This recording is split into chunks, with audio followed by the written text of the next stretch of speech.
This is part one of a two-part podcast. I'm Edward Norton. No, not that one, the other one, and I love pies. No, not that kind, the other kind. Hermes is an old-school forum packed full of friendly people who occasionally give out a slice of pie. You'll never forget your first slice of pie. It made me feel so good, I had to buy a whole pie so I could share the love. Oh, and there's apples too. Sign up at permies.com to join in the world of homesteading and permaculture, and you too might get a slice of pie. Okay, it's recording.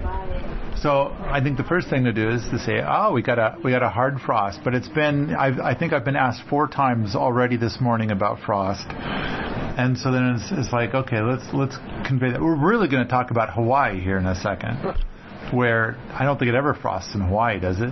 Sometimes. I've been told by the people there a long time, up in the mountains. And certainly depends on the island, because there's some elevations that are really high that do get actual snow occasionally. But for the most part, where the people are living, it mostly does not. How high up is that? How tall are the mountains from sea level? I don't have my Google with me. Okay, all right, so you don't know offhand. But the thing is, we go outside, there's frost on the windshield, but the squash plants look like they're still alive. Here in another hour or two, we'll see if the squash plants survived, because they're very frost sensitive. And so there's quite a few plants that are not frost sensitive, and they'll be fine. And then there's those that are, and they'll be done. And this is, we're wrapping up our gardening season.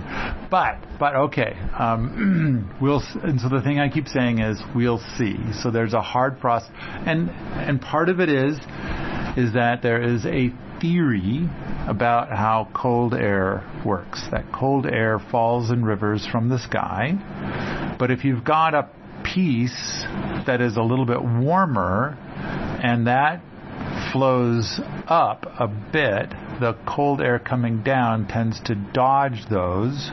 So like hugelkultur might be slightly warmer. And so especially once it gets really cold, it's kind of like got a warm upflow. But the rig outside, the Prius, it does not have that. And so that's why it's got hard frost on the windshield right now. And it's got the river comes down, flows out. Now if we had a frost pocket, then of course it would fill with frost and everything in there would. Well, we've got everything here designed to kind of have a place for the cold air to flow like a river away. So we'll see if it worked. So we got hit by a hard frost, and are the squashes going to continue on? And the last few years, we've been able to get our stuff to go a month past a hard frost. And so we'll see how it does. We once had a sunflower growing out on those hugelkulturs. I believe, and my memory could be wrong, but I believe that it died like December 2nd. And so, but it was high up on the hugelkultur and south facing. So it had quite the microclimate going on. But that's a big part of the gobbledygook that we do. And the World Domination Gardening movies kind of go into that in a little bit more detail. So, all right. Now, the thing I want to do is it seems like I'm perpetually meeting people or having people wanting to visit with me and telling me how they're going to go someplace good to do permaculture, which in their mind is not here. And I feel like this, where I am right now, is the best place to do permaculture. And so it is carefully explained to me that what's better is Belize, Costa Rica, Hawaii, places in South America, etc. And all because now you can grow all these wonderful tropical things. And then all year long you just walk out and harvest food and eat it. And it's not like that here. But the other thing is, in those areas, it's difficult to build soil, whereas here it's easier to build soil. And we're doing it here. I don't know how much of it you may have observed, But of course, this particular property that we're sitting at right now, base camp, is a 20-acre rock, one giant rock. And every once in a while, as you're walking around, you can see the rock. And I think, and I found some old video, and I got to put this together, although we're kind of getting to the point of like, if the videos aren't going to be viewed by very many people, why do we bother making the videos anymore? But I found video of when I first got to this property. And it was, you could tell, it's just a giant rock. In fact, it's May, and things are struggling to grow, whereas now in May, everything is lush. And it's like, okay, so, but that's another story for another. Today, I want to kind of do some reality check on Hawaii. Now, I think everybody is very familiar with the 4-color brochure of how delightful permaculture in Hawaii would be or is. But what they're not familiar with is the fine print on another document. And it's like, and so I kind of want to touch on that. So Katie, you live in Hawaii. Now, first of all, it's like my first thought to you is like, you got to ditch Hawaii. You got to come live in Montana, and then you gave me some very powerful reasons. Like, really, Hawaii is the only place. And so, first of all, let's cover that. You got to live in Hawaii, and these are the issues. We're going to talk about the problems of doing permaculture in Hawaii in a moment. The challenges. But it sounds like you're going to deal with those challenges because you have to. You can't come to Montana. In fact, even coming to someplace else in the mainland is going to be particularly challenging for you. Your life is you're going to be able to breathe in Hawaii year round, not so much on the mainland. So let's start there. What is it that makes it so that you are locked in to Hawaii? Well, I lived in the Seattle area for a long time, but we visited Hawaii, and at the time that we visited, we were visiting a lot of places to be like, where do we want to try to settle in? And we want to do permaculture, so where can we do that? And I thought, well, where will I not freeze to death on accident? And it's probably Hawaii. Like, if I'm going to fail, at least I won't fail that big, you know. But so you have a fear of freezing to death. Well, I'm new at it, you know. Sometimes you make some mistakes, and if I make the freezing to death mistake, I can't make any more mistakes, and that's important to me. Okay, I do feel like there is a bit of an IQ test, and I've seen some people like, you are going to be so cold, and I try to give them advice, but they're smarter than me.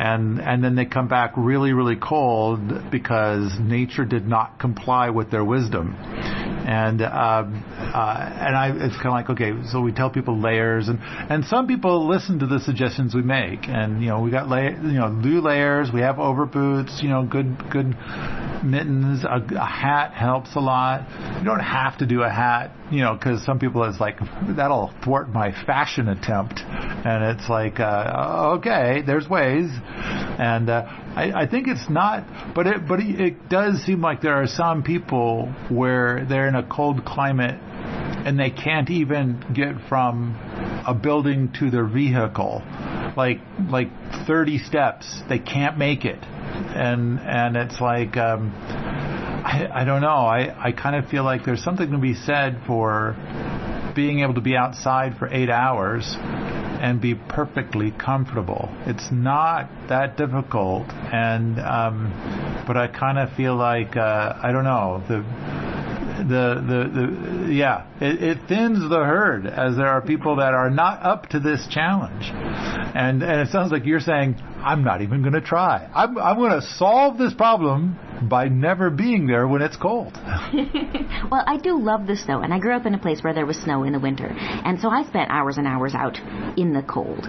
But But being in Hawaii has this huge growing season where it's not going to surprisingly frost in the spring or in the fall. And so basically I was trying to play the game on easy mode because I felt like I wanted to focus on learning about permaculture and all of the depth there is there on natural building. There's so much to learn that I wanted to play on easy mode so that I could succeed in these areas that were a higher priority for me. And I wouldn't probably have frozen to death, but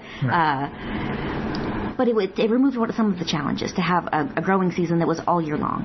And in Hawaii, there are a lot of people who care about their gardens, and they care about the outdoors. It's more, you might have a much smaller house on average and spend much more of your time on average outside. There are a lot of really cool groups of people who are thinking about agriculture and doing it together. So it's a life focus more, I think, in Hawaii than some places. So I liked that environment as well. I think I'm almost like a plant in my own garden. I'm of course an animal in my garden, but you have to also think about what suits yourself, like what suits you and what brings you joy, makes you want to put down roots in a certain place. And it's a feeling you might have of what environment feels like the one you were made for, and there might be more than one. There might be lots of different, and you might change over time. But I am a participant in the systems that I want to build, and I want to make sure that the systems suit me. Well, one of the problems is growing up in the Pacific Northwest, I had pretty bad allergies, especially come spring. And I think it's, maybe tree pollens and maybe also grass pollens and maybe also other pollens. And I ended up being really miserable for at least 3 months of the year, and on, they were advising me to be on sort of the antihistamines just all year long for decades, forever, so that I wouldn't have a constant postnasal drip. And I didn't have any other solutions for that at the time. So in Hawaii, I am not allergic to anything. I can go out into the garden and garden without mask, without gloves. I mean, I might get dirty or whatever, poked by something pokey, but I don't have this histamine reaction, and I love that. It's possible I would develop it after being there a certain amount of time, but I haven't, and it's been about 12 years. So that is a wonderful thing for me, to feel closer with the environment and not feel pressure to take histamine blockers all the time, or antihistamines. All right, so then you are prepared to take on the challenges of permaculture in Hawaii. And I want to start with one thing, because when I think of Hawaii, I kind of think, like, for example, I've never been to Hawaii myself, but I have heard that if you eat pineapple in Hawaii, it is 10 times better than any pineapple that you can eat in the States. Now, you're making a face that is like, that's horseshit, is what I'm reading off of your face. But first I want to hear about what is your face saying? Yes, that is the brochure. That is the color brochure. You can get a terrible pineapple outside of Hawaii, and people will be like, this crunchy thing is pineapple. But you also can get a delicious sugar loaf in other places besides Hawaii. They travel pretty well. Okay. All right. So I've had organic pineapple that was quite good. I mean, I've also had some where it's like, that went a little long, it was a little mushy, or that one wasn't quite ready yet. But I've also had some that are just right, and they're quite good. But you're saying that if I go to Hawaii, it's not any better than that's, like, if I have a good pineapple here, getting it when it's been harvested, like it was harvested 10 minutes ago, that is going to be the same as what I experience here. You can get the good pineapple here, but your chances are much lower, and the difficulty of it is higher. So in Hawaii, you could probably get a delicious pineapple every week for as long as, like, for quite a lot out of the year. Okay. I haven't paid attention to exactly the season, but your chances of getting frequent delicious pineapples are in the 90% range. Okay, but the best pineapple in Hawaii probably isn't all that different from the best pineapple that I've had. Yes, and it's because they travel pretty well. Okay. Yeah. Okay. Now, I've heard you mention a couple of times, like, I'm going to drive over there, and I don't like to drive over there because I'll have to drive by the pineapple fields. And that is yucky experience, do go on. Yes, but mostly the former pineapple fields. So big landers came in and decided to do a whole lot of sugarcane and a whole lot of pineapple, and it was a really huge part of the recent history of Hawaii that this happened. And they used a lot of pesticides, fungicides, herbicides, stuff like arsenic, all kinds of.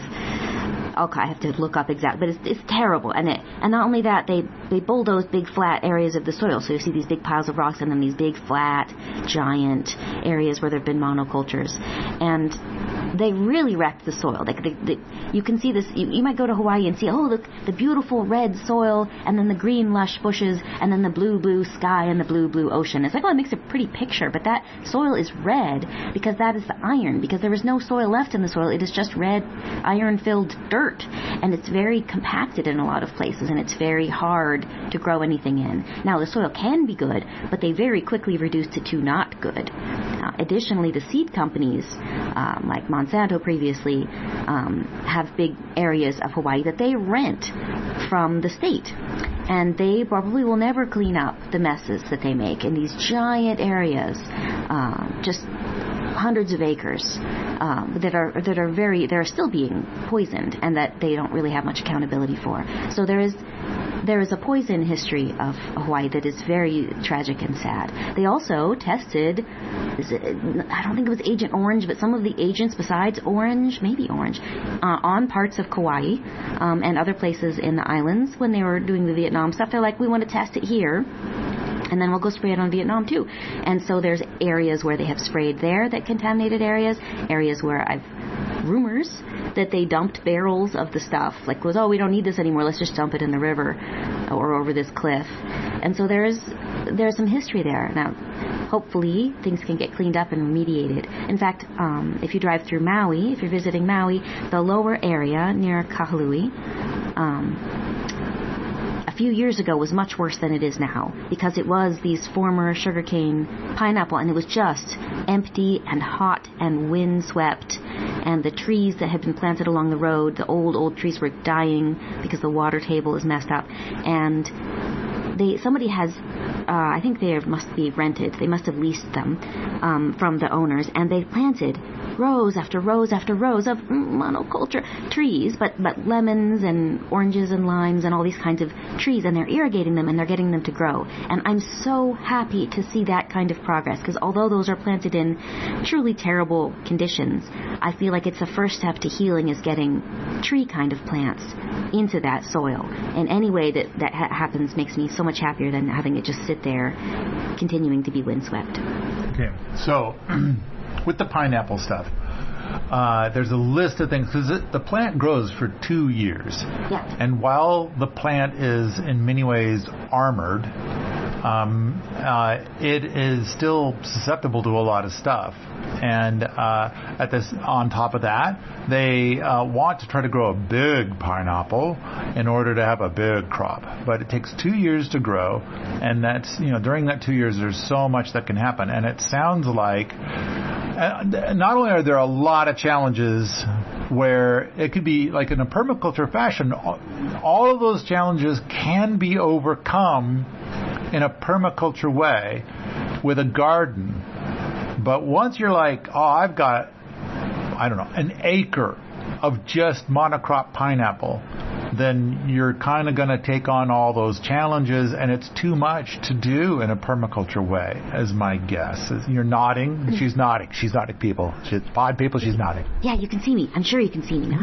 Yeah. I'm not a pineapple expert. I would just cut the top. Whenever I eat a pineapple, I would prepare the little top, because you can plant the top of the pineapple if you do it a certain way, and it will grow. So I would plant it sort of absentmindedly, good luck, little pineapple, and I'd see it in a couple years and be like, it grew. Let's eat the little pineapple.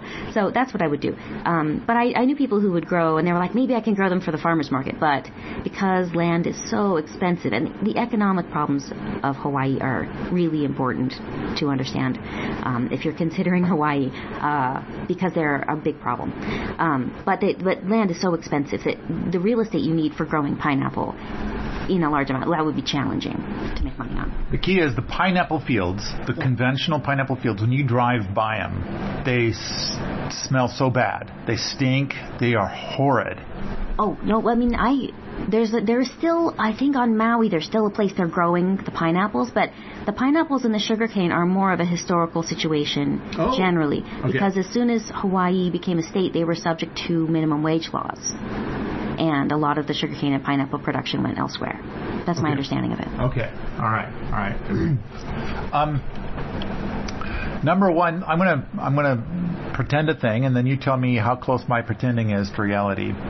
The number one issue with growing pineapple is fungus, because fungus growing on stuff, because this is, when the things that I've heard about Hawaii and how it's challenging to be there, to live there, to do permaculture there, to build community there, all of the things is that rot and mold just shows up on everything. In fact, before I'd heard, like, if you set your backpack down on the porch, that in 3 weeks it's covered in mold. And then you told me stories of like 3 weeks. I would think it'd be more like 3 days. And but everything, all the conditions are rather perfect for molds and funguses. And so it's kind of like gardening in an ocean of molds and funguses is kind of what is kind of how it's done. And it's like,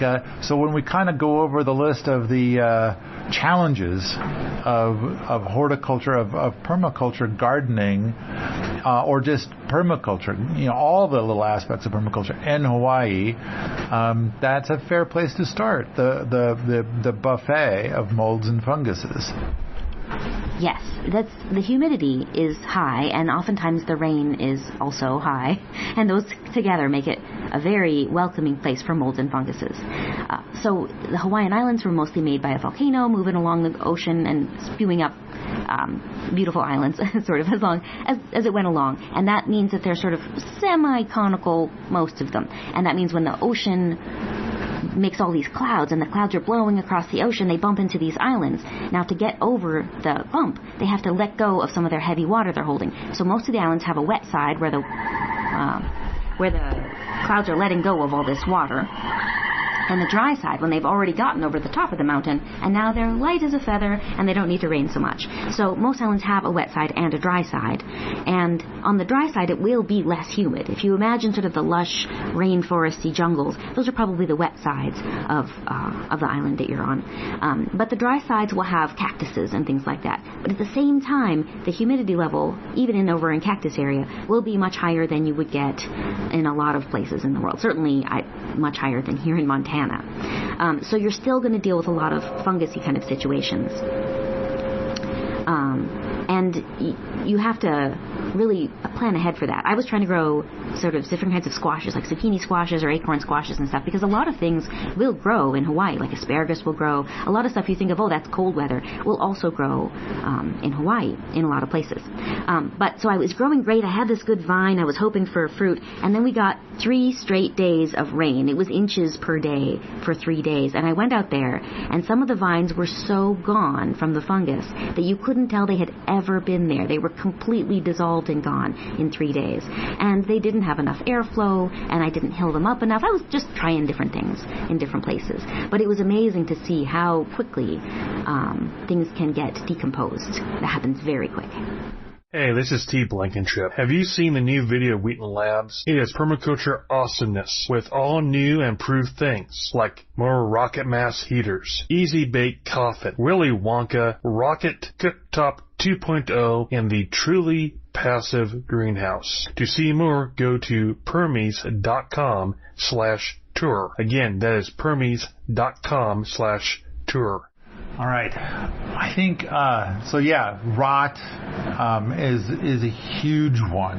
Just mold. The whole idea of like, you got this brand new lovely backpack and you just set it on the porch where it is dry, and then it is beyond saving. Your swimsuit, for instance, you might think, oh, I'll swim and then I'll hang my swimsuit to dry and then I'll come get it later in the day. No, it might be 3 days later and it's still not dry and now it's moldy.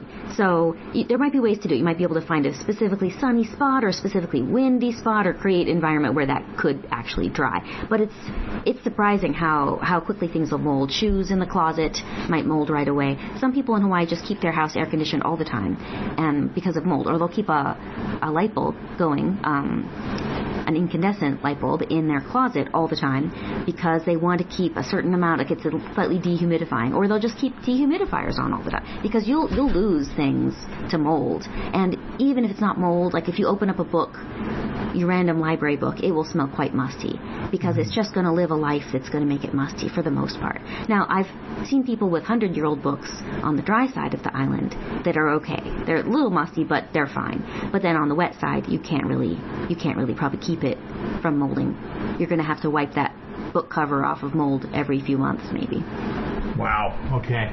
Tell me about your gardens. In your gardens, all the glorious lettuces that you grow and eat. I don't grow and eat a lot of lettuces in the ground. Now, some people do, but you're risking rat lungworm. It's a thing that gets up. So it's called rat lungworm because it has to go through the rat first as part of its life cycle to get to you. But it will get like slug slime. So if the slugs or little snaily creatures crawl on your lettuce, the rat lungworm egg thingies can be even in the slime. Like you could eat like a little teeny tiny slug or something that you didn't even notice because it was so small. But you could also just eat the slime. And washing it off is not really. They say, oh, wash it off, it'll be fine. But they've also been like, it doesn't really help to wash it off. And you can get this, and it can be really debilitating. It goes up in your brain and makes a little paths, and sometimes that hurts you forever. So that can be really dangerous. Sometimes you can heal up from that, but it's on basically the things you're not going to cook that are available to snails and slugs and things. And in fact, when I was little, growing up in the Pacific Northwest, you'd be like, oh, look at this snail, and you might put it on your hand and be like, it's so cute, look at its little eye thingies. And in Hawaii, kids are taught to like not touch snails and slugs. Like that is not safe, and it's not safe. So that was something to adjust to. And so if I'm going to make kale or lettuce, I'm going to grow it in this place where I am certain it will not be in contact with slugs or snails, and that's a lot more work. So sometimes I do buy those instead of growing them just for the work. And they cost a lot. I know that we were at the Good Food Store in Missoula, and we picked up some things, and you kind of wanted to fill 17 shopping carts because you felt like everything was on sale. Yes. The price of stuff in Hawaii is a little higher? It is higher. For a lot of things, it's double from what it is here in Montana when I was looking around. So I had sort of a reverse sticker shock, which was lovely. But everything that isn't grown in Hawaii has to be shipped over. And it's a long way. There's a shipping cost to that. And there's a storage cost. So if you, for instance, are in an environment that's extremely muggy and things rot, you can't have that for your store. You've got to air condition your space to keep everything looking pristine. So people will want to buy it. So you've got the bringing it over cost, and then you've got the storage cost, and then you've got it's a high cost of living. So you have to pay slightly higher wages to people, even though it's not as much as people need the wages to be. It's still higher than some other places. So you've got all these expenses associated with being in Hawaii. The land costs are high. There's just a lot of extra costs. It's very expensive, and there are not very many good jobs. A lot of people who come to Hawaii leave within the first 2 years. I know a lot of people who were my friends who wouldn't make friends with anyone new unless they'd been here at least 2 years. Oh. And frequently you'll be asked, how long have you been here? And that's kind of are you going to stay here? Can I make friends with you and have it be worth everybody's time? Yeah. Or is it just going to be watching someone sink? I definitely want to explore that. Yeah. Real quick, I want to mention that I met a guy who is a great permaculture. He was doing some great permaculture stuff here on the mainland, and then he told me in confidence after visiting with him that he was going to go to Hawaii, and then he almost within a year, he had that slug thing. And so he's been suffering from that. So, and apparently it's permanent. It's not like you're going to be like, oh, and then I take a pill and it goes away, or all I got to do now is drink a glass of ginger juice and I'll be fine. And no, it's permanent. And sometimes, yeah. For some people, it's permanent. For some people, they get better. They need to study it more. They just recently had a vote of not studying it more. They were we're gonna find out more about this. They were like, nah.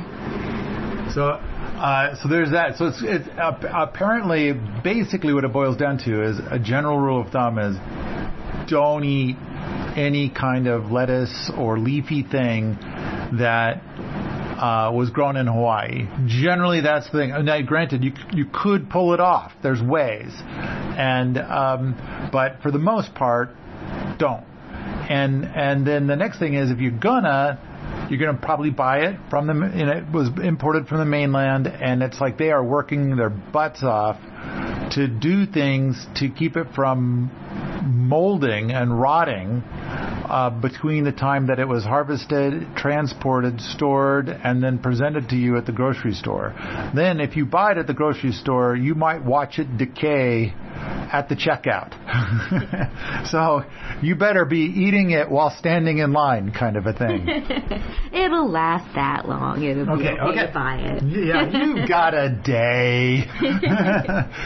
So, I mean, you can put it in water. The thing is that plants love to be in this humid environment. When I would get off the plane on Kauai, like after visiting the mainland, I felt like a goldfish being dropped into a bowl of water because the air was so humid. You felt almost like you could swim through it. Yeah. But that felt wonderful. And I think plants love that feeling also, this humid feeling, most plants. So things will go bad faster. And there's like bugs and critters. But you have a good, like the plants are pretty happy. There's also some spinaches, like some lettuce kind of things that will grow in more of a bush style. Oh gosh, what is it called? I forget the name of it, but it's got smaller leaves and you can eat lettuce-like things. But they don't really fill the same role. Okay, all right. Now I want to go back to the thing about, because that's another thing I heard, is that when you live in Hawaii, you kind of are tired of meeting people. Because you'll meet somebody and they'll be super cool and you'll really like them, and then a month later they're gone. And so what happened to that person is it's because of the Hawaii Mafia? Is that what's happening? Something like that? No. Mm-hmm. What has happened is that they're sort of hoping that it will work out. And that's fine. They could come and see and maybe it'll work out. But they're hoping to get a decent job and they're hoping to get a place to rent that's affordable. And you have to pretty much have a car because the transportation system is trying, but it's not getting there. Almost everywhere you live, there isn't even a sidewalk. In fact, there's not even the edge of the road isn't even there. So walking or biking along it is a death trap. So it can be really challenging financially. A lot of the jobs you can get don't pay enough to afford the rent. You might pay $1,500 for a studio and be like lucky to get it. Now it might have a food forest in the back you can pick free food from. There's a lot of places you can get free food, and you can try to camp on the beach, although don't do that. It's very discouraged. It causes all kinds of problems, but people do that for a while. There's also woofing opportunities that might be fine because they are giving you a place to stay and making sure that you have a place that's suitable enough. But it's probably going to be a little on the rough side, and there's some things to get used to about Hawaii. So it's not going to be like if you're imagining, oh, I'm in an apartment and I'm paying for it with the job that I got here at the bookstore or whatever. That's probably unlikely. So if you already know a place you're going to work before you go out, and you already have secured a place to live before you go out, your chances improve a lot. But even so, things change quickly. If the job is gone, there may not be another one that would suit living there. My understanding, and I have never been to Hawaii, but I've heard many tales. People tell me their stories. And my understanding is that a lot of people who love permaculture go to Hawaii to begin their great permaculture adventure. And 1 to 3 months later, they change their mind and they come back to the mainland. And I would have to say, for all the permaculture people with permaculture dreams doing this, I'm going to make up a number and you tell me how wrong I am. It's more than 90%. I would say maybe even more than 96%. So many.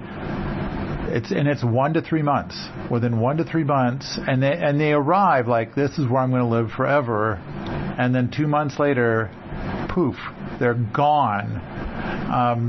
And we're going to talk more. There's more challenges. We're just getting started, but the whole thing of like, my new best friend, and then poof, they're gone. That's so common that like I like what you said. Like, a lot of people are kind of like, if you haven't been here 2 years, I don't even want to talk to you because I might end up liking you, and then it'll hurt when you disappear.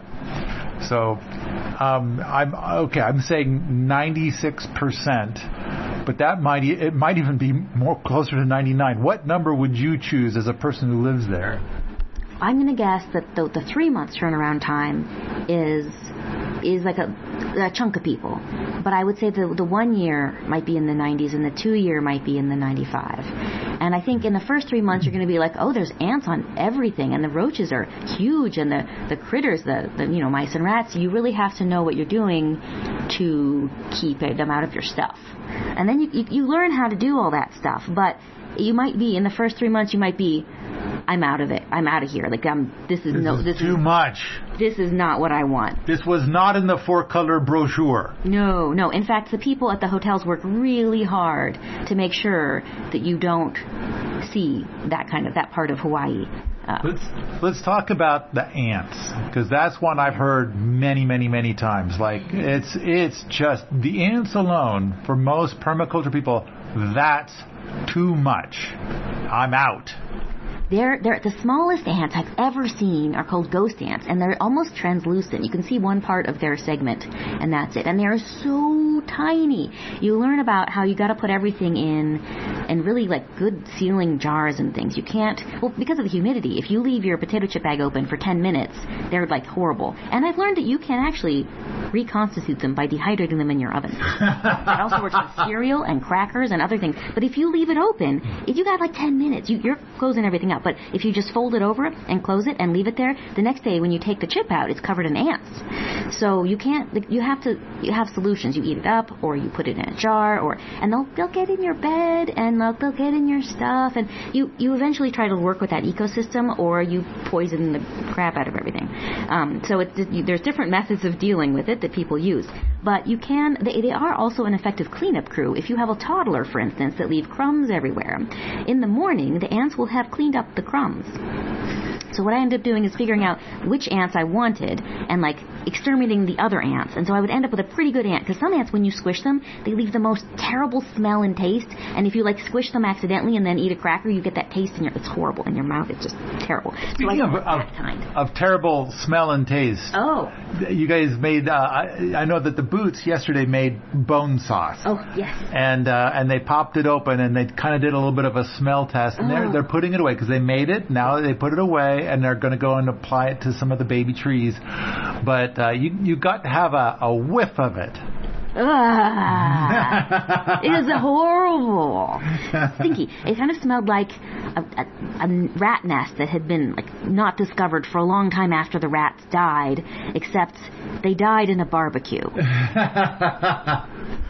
Okay, back to ants. Now, the ants you just described, that's a new kind of ant. I hadn't even heard of that one. Yeah. The ants I've always heard of is when you're out in a garden and you're trying to do some horticultural endeavor. Oh, like fire ants. Yeah, like 87 bajillion.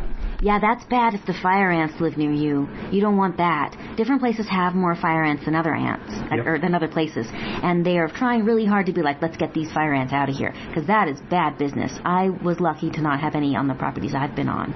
It's not everywhere. Oh, I didn't know that. I thought that they were everywhere. No, not yet. Except on like the places where they spray once a week to kill all life.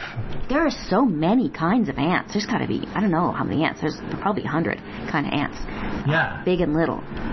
The thing I heard is like, okay, you're in a permaculture place and you're going to try to, grow some stuff, not lettuces, but you're going to try and grow some stuff. And there's two big challenges in general in Hawaii to try to grow stuff.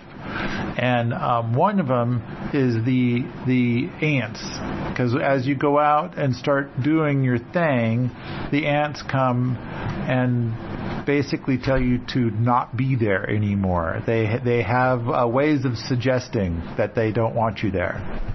Yeah, I'm not sure if you got a property and then the fire ants moved in, would it be the only solution is for you to move out? I don't know. There's some things you can do to try to get those ants out and other ants in, basically, like replace them with a different ant.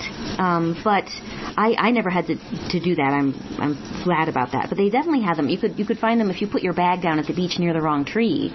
You come back later and you got a bag full of fire ants. And certainly you don't want to sit there. You get a whole leg full of fire ants. So it's a problem, but it's not necessarily everywhere. But there's a risk that someday the fire ants would come to you, or some other thing like that would happen, and you'd be like, well, now I'm just screwed. Yeah.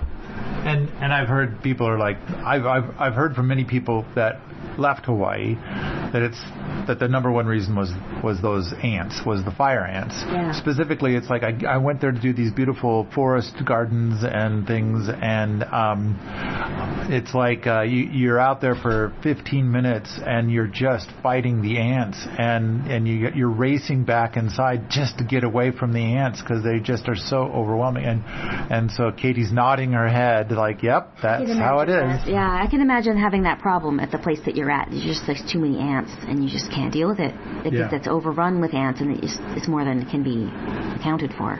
So you're spending all your time inside to hide from the ants. The mosquitoes. My backyard was not good about mosquitoes. Some areas have a really good breeze. They have just a few mosquitoes. But other areas, all year round, all mosquitoes all the time. And that is not good for me. A lot of people would just get bitten by mosquitoes so much that the mosquito bites would no longer bother them. I would watch a mosquito land on them and bite them and fly off, and they would never get the little itchy welts ever. So they would just get used to them, and that was a great solution. I went years trying to do that.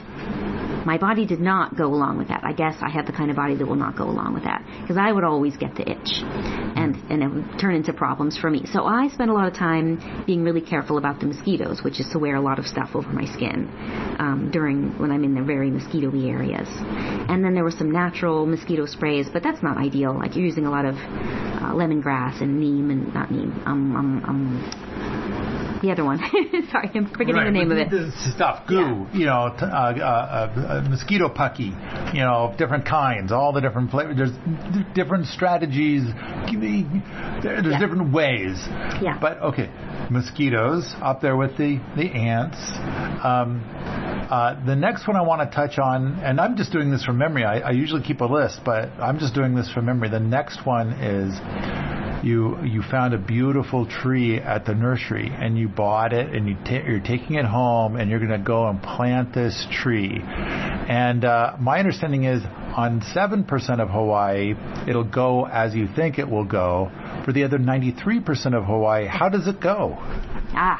Well, I don't know about 93%, but there are certainly areas, especially on the Big Island, where the islands they were made sequentially over millions of years.